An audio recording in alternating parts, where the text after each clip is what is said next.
વિદ્યાર્થી મિત્રો, આપ સૌનું હાર્દિક સ્વાગત કરું છું. હું છું જગદીશ દવે સર. ગુજરાતી વ્યાકરણ દરેક સ્પર્ધાત્મક પરીક્ષા માટે આ ખૂબ જ અગત્યનું અને મહત્ત્વના મુદ્દો છે. આમ જોઈએ તો વિદ્યાર્થીઓ માટે જે ગુજરાતી વ્યાકરણ જે છે એ ક્યાંક ને ક્યાંક એમને ઘણી સમસ્યાઓ સર્જાતી હોય છે. એમાં કેટલા ટોપિક્સ એવા છે, સમાસ છે, અલંકાર છે, છંદ છે, જોડણી આવે એટલે આપણે તો શિયાળો હોય તો પણ આપણે પરસેવો વળી જાય. તો આ દરેક બાબતોમાં ક્યાંક ને ક્યાંક એમની સમસ્યાઓ સર્જાતી હોય છે. તો આપની સામે આ ગુજરાતી વ્યાકરણના જે તમામ જે ટોપિક જે છે એને ખૂબ સરળ ભાષામાં, ખૂબ સરળ શૈલીમાં અને આપને ખૂબ સારી રીતે સમજણ પડે એ પ્રમાણે મિત્રો આ જુદા જુદા પ્રકારના જે ટોપિક જે છે, જે ગુજરાતી વ્યાકરણનો પાયો કહી શકાય, એ તો આપની સામે પ્રસ્તુત કરતા હું આનંદ અનુભવું છું. તો જગદીશ દવે સર આપ સૌનું હાર્દિક સ્વાગત કરે છે. તો દોસ્તો, પ્રારંભમાં મારે તમને કહેવું છે કે આપણે કયા કયા ટોપિક્સ વિશે આપણે માહિતી મેળવવાની છે. આપણે એવું લાગે કે હું એમ વાત કરું કે સંજ્ઞા છે, સર્વનામ છે, વિશેષણ છે, આ બધા આ દરેકે દરેક ટોપિકને મિત્રો આપણે રસપ્રદ માહિતી મેળવવાની જરૂર છે. તો આપણે જોઈએ સૌથી પહેલાં અનુક્રમણિકામાં મારે કયા કયા ટોપિક તમને શીખવવા છે એની મિત્રો આપણે માહિતી મેળવીશું. તો સૌથી પહેલો આપણે ટોપિક શીખીશું સંજ્ઞા. જો અહીંયા જે આપણે શીખી રહ્યા છીએ ગ્રામર દરેક ભાષામાં આવતા જ હોય છે. ગુજરાતી હોય, ઇંગ્લિશ હોય, હિન્દી હોય કે કોઈ પણ ભાષા હોય, દરેક ભાષામાં આ ટોપિક આવતો હોય છે, સંજ્ઞા. તો સંજ્ઞાનો જે આ મુદ્દો જે છે એ કોઈને કોઈ પરીક્ષામાં પૂછાતો હોય છે. જેવી પરીક્ષા એ પ્રમાણેનો તેનો ગુણાંક રહેતો હોય છે. આપણને એવું લાગે કે સંજ્ઞા વિશે તમને ખ્યાલ છે, પણ સંજ્ઞાનું ડીપલી આપણે જોઈ શકીએ તો સંજ્ઞા કોને કહેવાય, સંજ્ઞાના પ્રકારો કયા કયા છે, સંજ્ઞાને કઈ રીતે ઓળખી શકાતું હોય છે. કોઈ વખત આપણને એવું લાગે કે આ સંજ્ઞા જે છે ભાવવાચક સંજ્ઞામાં છે, પણ ભાવવાચક સંજ્ઞાના બદલે જાતિવાચક સંજ્ઞામાં પણ આવી શકતી હોય. કોઈ સંજ્ઞા એવી પણ છે કે જે વ્યક્તિવાચક સંજ્ઞામાં હોય પણ ખરેખર વ્યક્તિવાચક સંજ્ઞાના બદલે જાતિવાચક સંજ્ઞામાં પણ આવતી હોય. આવી તમામ રસપ્રદ માહિતી મિત્રો હું તમને સંજ્ઞામાં આપીશ. ત્યાર પછીનો બીજો આપણે મુદ્દો લઈશું, એના અંદર સર્વનામ અને પ્રોનાઉન્સ. સર્વનામ શું બાબત છે? સર્વનામ જે છે એ સંજ્ઞાના બદલે આપણે જે જુદા જુદા શબ્દોનો ઉપયોગ કરીએ છીએ એ સર્વનામ છે. આ દરેક ટોપિકની આપણે અંદર રસપ્રદ માહિતી મેળવવાની છે, પણ એ માત્ર ને માત્ર તમને હાઇલાઇટ્સ આપી રહ્યો છું કે સર્વનામમાં શું શીખીશું, સર્વનામના પ્રકારો છે, સર્વનામ કઈ રીતે ઓળખી શકાતું હોય છે, સર્વનામ એટલે શું અને સર્વનામની વ્યાકરણમાં વિશેષ ભૂમિકા શું છે. આ તમામ જે બાબતો જે છે મિત્રો આપણે સર્વનામમાં જોઈશું. હાલ તમને સંજ્ઞાના પ્રકારો, સર્વનામના પ્રકારો એની આપણે ડીપલી માહિતી મેળવતા નથી. જ્યારે મૂળ ટોપિક લઈશું ત્યારે આપણે તેની ચર્ચા કરીશું. ત્યાર પછીનો છે વિશેષણ, એની એડજેક્ટિવ.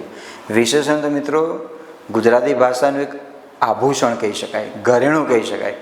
ખૂબ જ આ ત્રણ મુદ્દા જે છે સંજ્ઞા, સર્વનામ અને વિશેષણ, જો તમને આ ત્રણ ટોપિકનું પૂરેપૂરી તમને માહિતી મળી ગઈ એટલે તમને ખ્યાલ આવી ગયો, પછી કોઈની તાકાત નથી કે તમારું ગુજરાતી વ્યાકરણ તમારું નબળું પડી શકે. તો વિશેષણમાં આપણે પણ એની ચર્ચા કરીશું. વિશેષણ કોને કહેવાય, વિશેષણના પ્રકારો કયા છે, અને પરીક્ષામાં આ મુદ્દો જ્યારે પૂછાતો હોય છે ત્યારે કઈ રીતે પૂછાતો હોય છે, કયા સ્વરૂપમાં પૂછાતો હોય છે. હું તમને એ પણ સમજૂતી આપીશ કે વિશેષણ જે છે એમાં કયા ટોપિક તમારે એની પર ખાસ ભાર મૂકવાનો છે. ઓકે. બીજી વસ્તુ, એમાંથી ઘણા વિદ્યાર્થીઓ એવા પણ હશે કે જે ડિસ્ક્રિપ્ટિવ મતલબ કે મેઇન્સ આપતા હોય, PSIની પરીક્ષા આપતા હોય, તો એમાં પણ વિશેષણ બહુ મહત્ત્વની બાબત છે.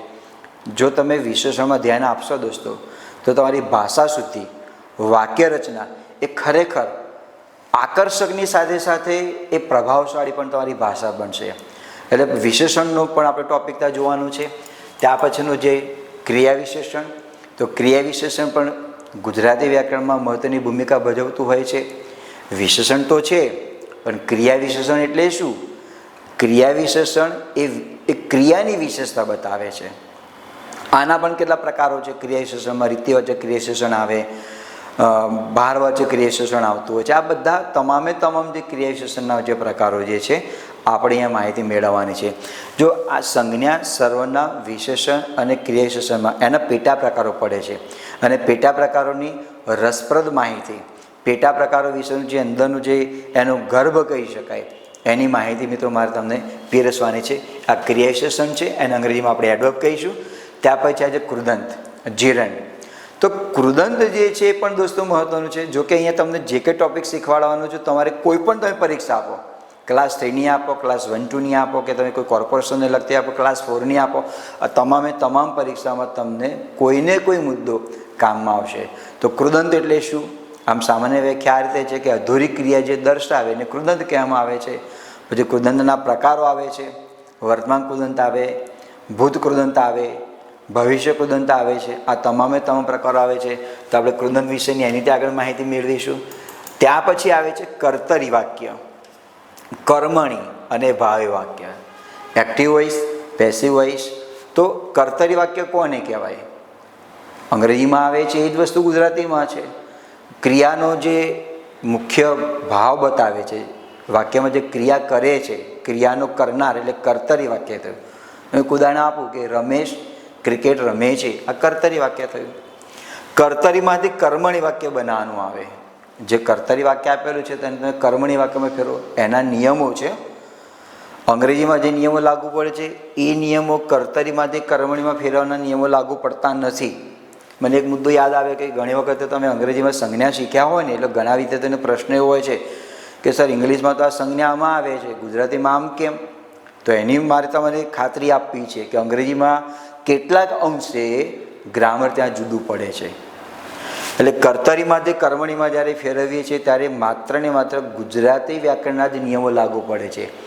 એક્ટિવ વોઇસમાંથી આપણે પેસિવ વોઇસમાં ફેરવીએ છીએ, આવે છે, નથી આવતો એમ નથી, પણ અંગ્રેજીના જે નિયમો જે છે એ નિયમો લાગુ પડતા નથી. એના નિયમો અલગ પ્રકારના છે, એની આપણે ચર્ચા કરીશું. પછી કર્તરીમાંથી તમારે ભાય વાક્ય બનાવવાનો છે. તો ભાય વાક્ય બનાવવાનું હોય એના પણ નિયમો છે. કર્તરીમાંથી કર્મણી, કર્મણીમાંથી ભાવે ના આવે, કર્તરીમાંથી કર્મણી આવે, કર્મણીમાંથી કર્તરી આવે, પણ કર્તરીમાંથી ભાવે આવે. એટલે અહીંયા જે છે તમારે ભાવેમાંથી કર્તરી પણ આવે. તો આના જે નિયમો જે છે પરીક્ષામાં કઈ રીતે પૂછાતું હોય છે, કયા કયા જે મુદ્દા આપેલા છે તેની પર તમારે ખાસ ભાર મૂકવો પડે. આ તમામ મિત્રો આપણે ચર્ચા કર્તરીમાં, કર્મણીમાં, ભાવેમાં કરીશું. બીજી એક વસ્તુ મને યાદ આવી કે મેઇન્સની તમે એક્ઝામ આપતા હોય ને મિત્રો, એમાં એક આ પ્રશ્ન પૂછાતો હોય છે કે નીચેનામાંથી કર્તરી વાક્ય ઓળખીને બતાવો, કર્મણી વાક્ય ઓળખીને બતાવો. તાજેતરમાં જે પરીક્ષાઓ ગઈ એમાં આની પર ખાસ ભાર મૂકવામાં આવેલું છે. આને વાક્યના પ્રકારો પણ કહી શકાય. અહીં શીર્ષક આપણે એવું આપેલું નથી વાક્યના પ્રકારો, પણ અને વાક્યના પ્રકારો પણ કહી શકાય. કર્તરી વાક્ય, કર્મણી વાક્ય, ભાવે વાક્ય, પ્રેરક વાક્ય, પુનઃપ્રેરક વાક્ય, સાદું વાક્ય, સંયુક્ત વાક્ય, મિશ્ર વાક્ય, આ તમામનો સમાવેશ આમાં થતો હોય છે.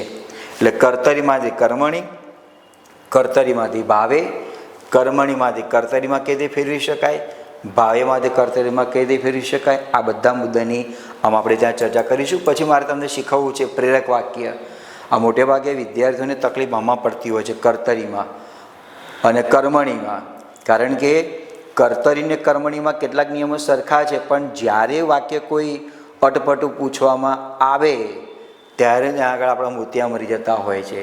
પણ તમારે એને કર્તરીમાંથી કર્મણીમાં ફેરવવાનું હોય, પ્રેરકમાં બનાવવાનું હોય, પુનઃપ્રેરકમાં બનાવવાનું હોય.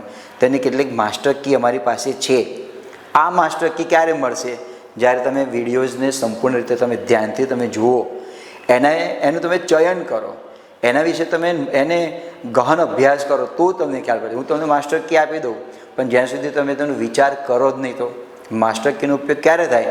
કે જ્યારે તમે કોઈ પણ વિડીયોઝને બરાબર તમે ગહન અભ્યાસ કરો છો, એને લગતા મનમાં કોઈ પ્રશ્ન ઉપસ્થિત થાય છે, એ પ્રશ્નનું સમાધાન કરવાને માટે તમે ફેકલ્ટીને પૂછો છો, ત્યારે જ એ માસ્ટર કી કામમાં આવે. તો પ્રેરક વાક્ય, પુનઃપ્રેરક વાક્ય, એક આપણે આની પણ સમજૂતી આપીશું. પછી આવે છે વિભક્તિ. હવે વિભક્તિ જે આપેલી છે એ સંસ્કૃતમાં જે આવે છે એ પ્રમાણે ગુજરાતીમાં પણ વિભક્તિ છે. સંસ્કૃતમાં કુલ 8 વિભક્તિ છે, એ જે ગુજરાતી ભાષામાં પણ 8 વિભક્તિ છે. વિભક્તિ મિત્રો તમારે એટલા માટે યાદ રાખવાની છે કારણ કે તત્પુરુષ સમાસ માટે વિભક્તિ બહુ જ મહત્ત્વની છે. જો તમને વિભક્તિ આવડી જાય તો એનો અર્થ એવો થયો કે તમને તત્પુરુષ સમાસ આવડે છે. એટલે ઘણા મિત્રોને એવું લાગે કે વિભક્તિ તો સમજાય કે હવે બહુ પૂછાતું નથી. ના, તત્પુરુષ સમાસ માટે જરૂરી છે. વિભક્તિના કુલ 8 પ્રકારો છે, તો એ પ્રમાણે તત્પુરુષ સમાસમાં પણ તેના જે પેટા પ્રકારો જે છે, પેટા પ્રકારો ક્યારે આવડે? જ્યારે તમે વિભક્તિ વિશે જાણો છો ત્યારે. તો વિભક્તિને કઈ રીતે ઓળખી શકાય? બહુ જ સરળ બાબત છે. કોઈ પણ વિભક્તિને તમારે ઓળખવી હોય તેના પ્રત્યયો ધ્યાનમાં રાખવા પડે. દાખલા તરીકે હું એમ લખું કે ને પ્રત્યય હોય ને, આ કર્મ વિભક્તિ થઈ. હું એમ લખવામાં કે લોકાર્પણ, લોકાર્પણ તેનો અર્થ બને લોકોને અર્પણ. તમને શબ્દ આપેલો છે લોકાર્પણને ઓળખો. સમાસ કયો થયો? તો સમાસ શબ્દને તોડો, લોકોને અર્પણ. તરત જ આપણને યાદ આવે કે લોકાર્પણ જે છે એ દ્વિતીય તત્પુરુષ સમાસ ત્યાં આગળ થાય. દ્વિતીય તત્પુરુષ સમાસ થાય. સમાસમાં કામમાં આવ્યું. આ જ પ્રશ્ન તમને વિભક્તિમાં પણ આવે. આજે અમદાવાદ શહેરમાં બ્રિજનું લોકાર્પણ કરવામાં આવ્યું. લોકાર્પણમાં અંડરલાઈન છે અને કહ્યું કે વિભક્તિનો પ્રકાર ઓળખીને બતાવો. તો તરત જ આપણને યાદ આવે કે લોકોને અર્પણ. તો આ વિભક્તિનો પ્રકાર દ્વિતીય વિભક્તિ થઈ, એની કર્મ વિભક્તિ થઈ. સમાસમાં પણ કામમાં આવે અને વિભક્તિના પ્રકારમાં પણ કામમાં આવે. આ ઉપરાંત અલંકારમાં પણ કામમાં આવે. તમને લાગે છે વિભક્તિમાં અમારે કેટલી ભક્તિ કરવાની? ભાઈ જો તમારે અલંકારમાં માર્ક લેવા હોય, સમાસમાં તમારે માર્ક લેવા હોય અને વિભક્તિમાં તમારે યોગ્ય માર્ક લેવા છે તો ઓલ ઇન વન આ વિભક્તિમાં આવે છે. એટલે સબરીએ તો 9 પ્રકારની ભક્તિ કરી હતી, એટલે સબરીની ભક્તિ નવધા ભક્તિ કહેવાય છે. પણ અહીંયા મારે તમને જે ભક્તિ કરાવવાની છે એ વિભક્તિની ભક્તિ 9 પ્રકારની નથી કરાવવાની, 3 જ પ્રકારની કરવાની છે. એક કાંકરી એમ તો 2 પક્ષી મારવાના છે, પણ અહીંયા એક કાંકરી હું તમને 3 પક્ષી મારતા શીખવાડીશ. શિકાર નથી કરવાનો, અહીં શબ્દોનો શિકાર કરવાનો છે. વિભક્તિ તમારે સમાસમાં કામમાં આવે, વિભક્તિ તમારે અલંકારમાં કામમાં આવે. બીજું વાક્ય શુદ્ધિકરણમાં પણ કામમાં આવેલો. અને હમણાં ટ્રેન્ડ બદલાયો છે નવી પરીક્ષા પદ્ધતિ પ્રમાણે 1-2માં. તો 1-2ની અંદર વાક્ય અશુદ્ધ તમને આપેલા હોય અને કહેલું કે અમે કયું વાક્ય ખોટું છે બતાવો, તો એમાં પણ તમારે વિભક્તિ કામમાં આવશે. તો આ જ રીતે મિત્રો વિભક્તિનો મુદ્દો જે છે એ પણ આપણી સામે ત્યાં પીરસવામાં ત્યાં આવશે. ત્યાર પછીનો આપણે મુદ્દો લઈએ જે તમને ચલાવવાનું છે.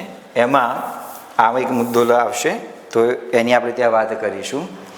તો વિભક્તિ પછીનો જે મુદ્દો જે છે તો અનુક્રમણિકાની અંદર જોઈએ તો આગળ કયો આવશે? નિપાત. બહુ જ સરળ મુદ્દો મિત્રો, રમતા રમતા તમને આવડી. આપણે જે લોકબોલીમાં બોલતા હોઈએ છીએ એમાં પણ નિપાત આવે છે. નિપાતના પ્રકારો ફક્ત 5 રૂપિયા. આપણે સોસાયટીમાં ફેરીઓ આવ્યો ને બૂમ પાડે, ચલો કેળાના 5 રૂપિયા, ફક્ત 5 રૂપિયા, ફક્ત 5 રૂપિયા. તો ફક્ત નિપાત છે. નિપાતનું કામ શું વાક્યમાં? સાહેબ નિપાત જે છે ને એ વાક્યને સમૃદ્ધ બનાવે. નિપાતથી વાક્યનો જે ભાવ જે છે ભાવ યોગ્ય રીતે પ્રગટ થતો હોય છે. આ નિપાત તો આમાં આવશે. નિપાત કોને કહેવાય? નિપાતના પ્રકારો કયા કયા છે?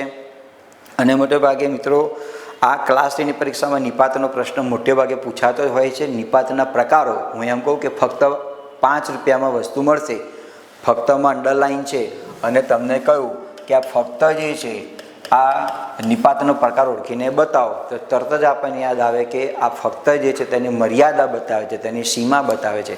પિતાજીને પ્રણામ અને પિતાજી પછી જી આપેલું છે, નિપાત ઓળખીને બતાવો. તો આ જી માનવાચક નિપાત છે. એના 4 પ્રકારો છે. 4 પ્રકારોમાં દરેક નિપાતના અલગ અલગ શબ્દો આપેલા છે, એટલે તમને નિપાત ઓળખવામાં કોઈ તકલીફ પડે એવી છે નહીં. નિપાતનો મુદ્દો લઈશું. નિપાત પણ તમારે દરેક બાબતમાં કામમાં આવી છે. ત્યાર પછી આપણે લઈએ શબ્દકોશ. મિત્રો આ શબ્દકોશ જે છે ને 1-2ની પરીક્ષામાં નથી પૂછાતું.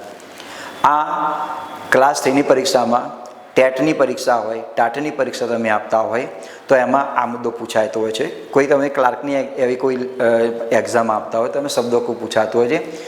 શબ્દકોશનું અંગ્રેજી શબ્દ છે ડિક્શનરી. તમે અંગ્રેજીમાં શબ્દ તમે જુઓ, માનો કે મારે એપલ શબ્દ જોવો છે, એપલનો અર્થ શું થાય? તો તરત જ ABCD આ પ્રમાણે હું એને જોઈશ. પણ ગુજરાતી ભાષામાં ડિક્શનરી અલગ છે. કઈ રીતે અલગ છે? ગુજરાતી ભાષામાં તમે લો તો સૌથી પહેલાં સ્વરવાળા શબ્દ આવે, અ, આ, ઈ, ઉ, એમ આવે.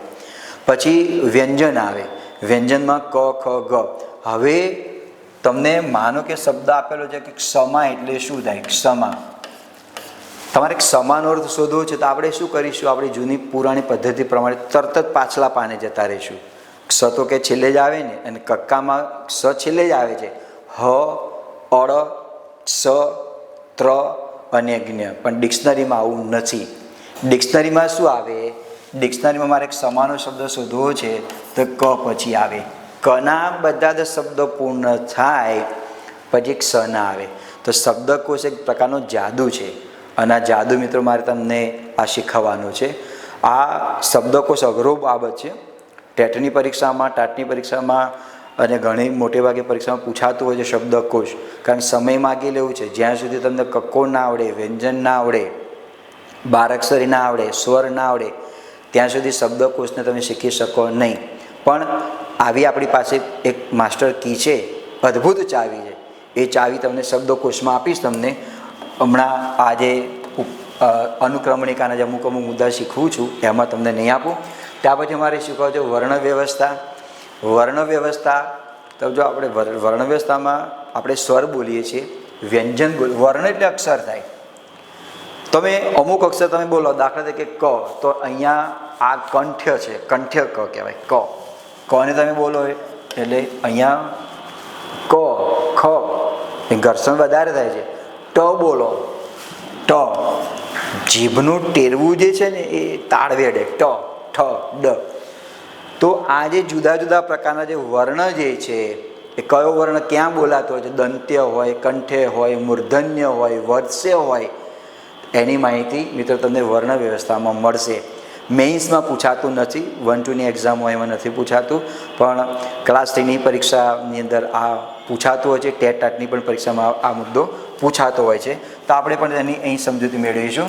ત્યાર પછી આપણે લઈશું સમાસ. આ સમાસ આવે એટલે સાહેબ અમને માથાનો દુખાવો થાય. અહીંયા તમને માથાનો દુખાવો નહીં થાય.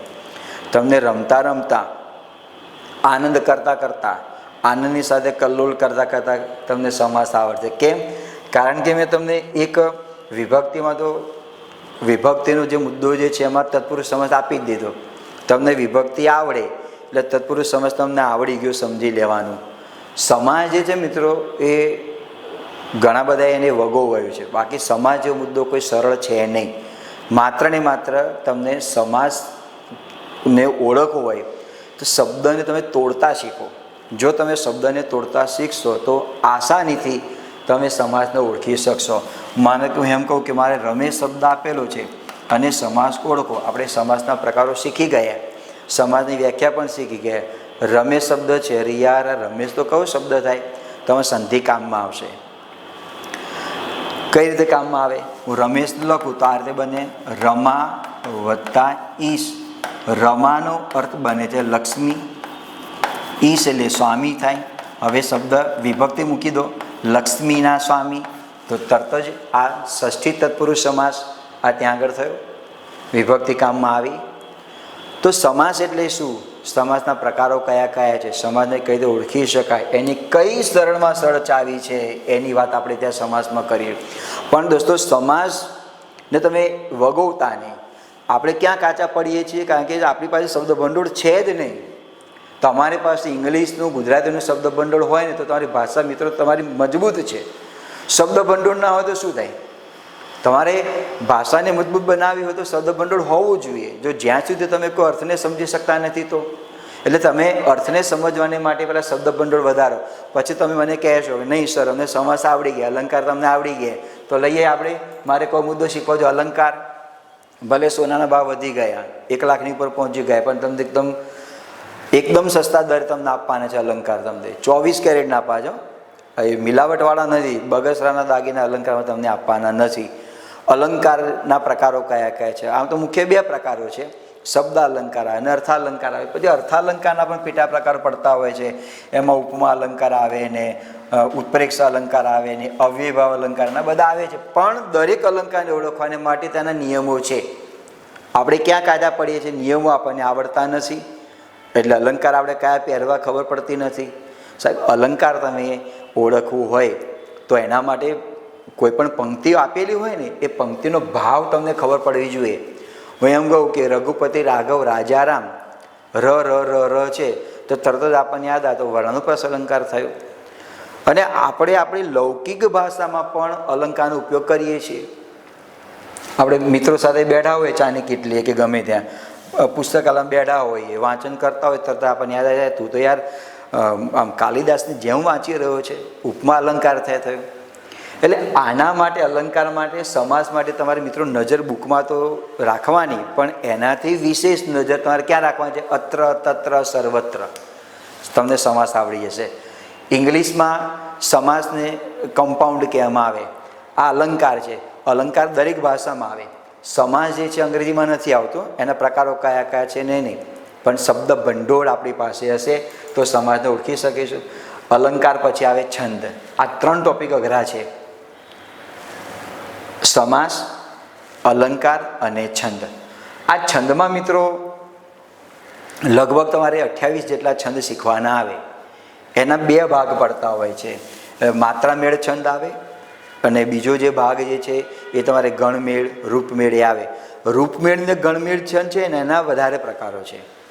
અને માત્રામેળ જે છંદ જે છે એના માત્ર ને માત્ર આપણે જે પરીક્ષામાં પૂછાવા લાયક છે તે એના 6 જેટલા પ્રકારો છે. છંદની રચના પિંગળ મુનિએ કરી. આપણે છંદમાં કે PhD કરવાની નથી. આપણે જે માત્ર કરવાનું છે માત્ર ને માત્ર તમારે જે સ્પર્ધાત્મક પરીક્ષાઓ જે છે એમાં કયા કયા છંદ અગત્યના છે એની જ આપણે ચર્ચા કરવાની છે. એ ઉપરાંતના છંદ આપણે તૈયાર કરવા હોય તો કરી શકાય, પણ પરીક્ષામાં પૂછાતા હોતા નથી. અને છંદને ઓળખવાને માટે મિત્રો એની ચાવી કઈ છે? એનું ગણ બંધારણ, અક્ષર સંખ્યા. માનો કે આપણે આ શિખરણી છંદ છે, અક્ષર સંખ્યા કેટલી? તો 17. ગણ બંધારણ કયું? યમન શબ અલગ. હવે આ ગણ બંધારણ તમને યાદ હોય, અક્ષર સંખ્યા યાદ હોય તો તમને છંદ ના આવડે. એટલે તમે બિલકુલ આપણે જે ટોપિક જે છે ગ્રામરના, સમાસના, અલંકારના કે છંદના, એ આપણે અહીં લાઇન્સમાં રહીને લાઇન્સ ગર્જના જ કરવાની છે. કેમ ના આવડે? અને એ ગર્જના આપણે ક્યારે કરીશું? જ્યારે આ ટોપિકને બરાબર તમે એનાલિસિસ કરશો. અને એનાલિસિસ ક્યારે કરશો? જ્યારે મુદ્દાને ખૂબ સરળતાથી આપણી સામે પ્રસ્તુત કરીશ ત્યારે. તો છંદની તમે ચિંતા મારી પર છોડી દો, અલંકારની પણ ચિંતા છોડી દો, સમાજની પણ ચિંતા છોડી દો. તમને એવું લાગશે કે નહીં સર, અમને આ મુદ્દા તો તમને આવડી ગયેલા છે. પછી મારે શીખવાડવાનું છે જોડણી. તો જોડણી જે છે ને એ આંખનો વિષય છે. આપણે નિયમો તો શીખવીશું, પણ મારે તમને એક ઉદાહરણ આપવું છે. જોડણીના નિયમો ઢગલાબંધ છે. આ નિયમોના આધારે તમને જોડણી આવડે એવું કોઈ જગ્યાએ લખેલું નથી. છતાંય કેટલાક નિયમોને આપણે યાદ રાખવા. દાખલા તરીકે હું એક નિયમ કહું કે એક નિયમ એવો છે કે ય કે યા આવે તો એની આગળ રસ્વ આવે, નાની ઈ આવે. શબ્દની અંદર ય કે યા હોય તો રસ્વ આવે. માનો કે હું શબ્દ લખું છું કે વરિયાળી, તો રસોઈ ત્યાં આગળ આવે વરિયાળી. રસોઈ થઈ. ગાંઠિયા, રસોઈ. પણ આ નિયમ આપણને યાદ રહી ગયો. પણ મારે દ્વિતીય શબ્દ લખવો છે. તમને આ નિયમ યાદ રહી ગયો કે ય કે યાની પહેલાં રસોઈ આવે, અને તમને નિયમ યાદ રહી ગયો અને તમે લખો છો દ્વિતીય, દ્વિતીય. તો આ પ્રમાણે તમે લખો તો આ તમારી જોડણી સાચી. પણ તમે રસોઈ કરી નાખો આ પ્રમાણે દ્વિતીય, તો આ જોડણી ખોટી. તમને લાગે કે કેમ સર આ પ્રમાણે? કે નિયમ તો તમે હમણાં એવો કહ્યો કે ય કે યાની પહેલાં રસોઈ આવે, ત્યાં અહીંને દીર્ઘ કેમ થઈ ગયું? You are right there. જો આવો પ્રશ્ન મનમાં ઉપસ્થિત થતો હોય તો તમે સાચા છો. પ્રશ્ન મનમાં ઉપસ્થિત થવા જોઈએ તો જ તમને ખ્યાલ પડે. પ્રશ્નોત્તરી ન થાય તો જે તે મુદ્દો હોય એની આપણે સ્પષ્ટતા કરી શકતા નથી.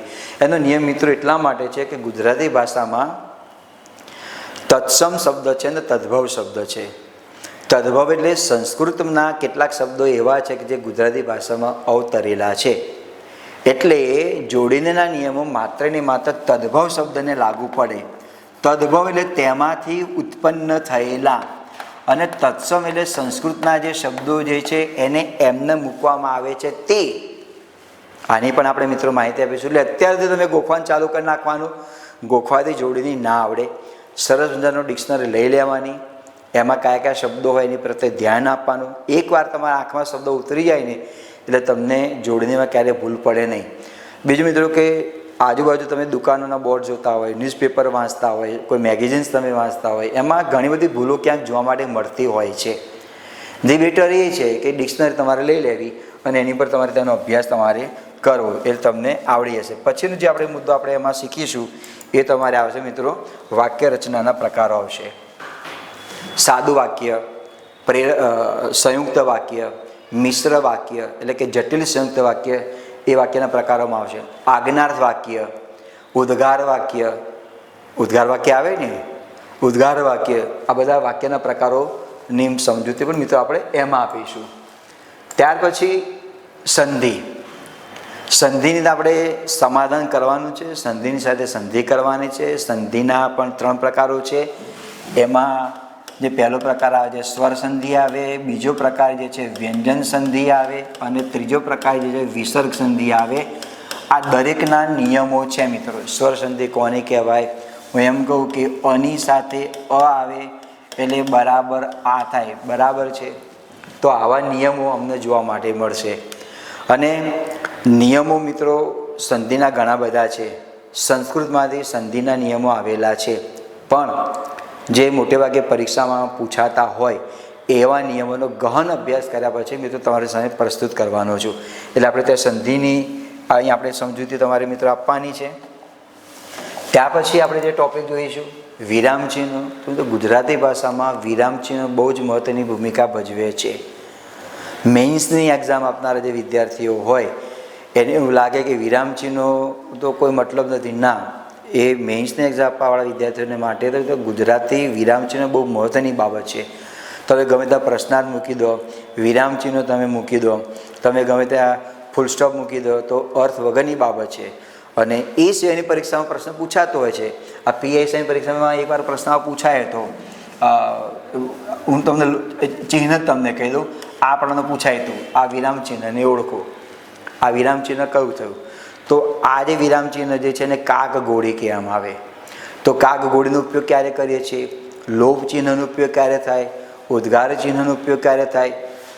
ડબલ અવતરણ ચિહ્ન અને ડબલ અવતરણ ચિહ્ન અને સિંગલ અવતરણ ચિહ્ન, એકાવડું અને બેવડું, આનો ઉપયોગ કરવામાં મોટે ભાગે આપણે ભૂલો કરીએ છીએ. તમામ બાબતો વિરામચિહ્નોમાં આવશે. વિરામચિહ્નોથી તમારી ભાષા સમૃદ્ધ બનશે. પરીક્ષામાં તો ઉપયોગી બનશે દોસ્તો, પણ વિરામચિહ્નોના આધારે પણ તમે કહી શકશો કે મારી ગુજરાતી ભાષા ખરેખર સમૃદ્ધ બની છે. અને તો હંમેશા કહું છું રાતી રાતી રાતી તો એ મારી ગુજરાતી. કારણ કે આ બધા એના યશ કલગી સમાન છે. માત્ર બોલવાથી ગુજરાતી આવડી એવું નથી, એની સાથે સાથે તમારો જે ભાવ જે છે ભાવને તમે સારી રીતે પ્રસ્તુત કરો. ઘણા મિત્રો સરકારી અધિકારી બન્યા પછી ગુજરાતી ભાષા પ્રત્યે એટલો તો લગાવ જાગ્યો છે કે કદાચ અકલ્પનીય ઘટના મિત્રો તમને લાગે કે ભાષા શીખ્યા પછી એમને લાગે કે આપણે કેટલી બધી ભૂલો કરતા હતા. આ વસ્તુ તમને ખબર જ નહોતી અને એમના સંવેદનાત્મક ભાવો પણ ત્યાં આગળ જાગવા માંડ્યા. આપણે શું કહીશું? વાક્ય શુદ્ધિ, લેખન રૂઢિ. આ પ્રશ્ન પરીક્ષામાં કઈ રીતે પૂછાતો હોય? વાક્ય શુદ્ધિની લેખન રૂઢિમાં શું આવે? દાખલા તરીકે હું એમ કહું કે હું ફરીથી પુનરાવર્તન કરું છું. તમને આ વાક્ય આપ્યું, હું ફરીથી પુનરાવર્તન કરું છું. તમને એવું લાગે કે આ તો વાક્ય સાચું જ છે જ નહીં. વાક્ય શુદ્ધિ આ વાક્ય સાચું નથી. એક આ અને અહીંયા ભૂલું છે. પુનરાવર્તનનો અર્થ સિમિલર વર્ડ બતાવે છે. તમે આમ જ આવે હું પુનરાવર્તન કરું છું. ક્યારેક વાક્ય રચનામાં રસ્વ દીર્ઘની ભૂલો હોય, જોડણીની ભૂલો ક્યાંક આપેલી હોય. આપણે વાક્ય બોલે છે ચલો હું ગોળ રાઉન્ડ કરો, તો ગોળ રાઉન્ડ શું છે? ભૂલવાળું વાક્ય છે. ગોળ ગુજરાતી શબ્દ અને રાઉન્ડ અંગ્રેજી શબ્દ થયો. એ તમને લેખન રૂઢિમાં વાક્ય સુધીમાં આપણે ત્યાં આગળ શીખીશું. પછીનો જે મુદ્દો છે વાક્યના પ્રકારો, એમાં પણ ફરી ઉદ્ગાર વાક્યોને જે બાકી રહેલા છે એ તમારે તેમાં જોવા માટે મળશે. અને રવાનુકારી અને દીર્ઘ શબ્દો. રવાનુકારીમાં આની જોડીને તમે સંધિ છૂટી પાડો ને તો આ રીતે બને રવ વત્તા અનુકારી. રવ એટલે અવાજ, જેના અવાજનું અનુકરણ કરી શકતા હોય તે એમાં આવશે. દીર્ઘ આપણે કેટલાક શબ્દોને બેવડાવીએ છીએ. ચા બા પીશો, ચા અને બા. પાણી બાણી આપું, પાણી અને બાણી, એમાં આવશે. તો આ ભાગ્યતા પ્રશ્ન 1 માર્ક્સનો પૂછાતો હોય છે ક્લાસ 3ની પરીક્ષામાં. એટલે રવાનુકારી શબ્દો કોને કહેવાય, દીર્ઘ શબ્દો કોને કહેવાય, તેની માહિતી આપણે ત્યાં મેળવવી ત્યાં જરૂરી છે. ક્રિયાપદના અર્થ, ક્રિયાપદ તો છે પણ તેના જુદા જુદા અર્થ કયા છે એ પણ મુદ્દો આમાં સામેલ થશે. તો સંભાવના ક્રિયાપદ આવે, ક્રિયાત્મક આવે.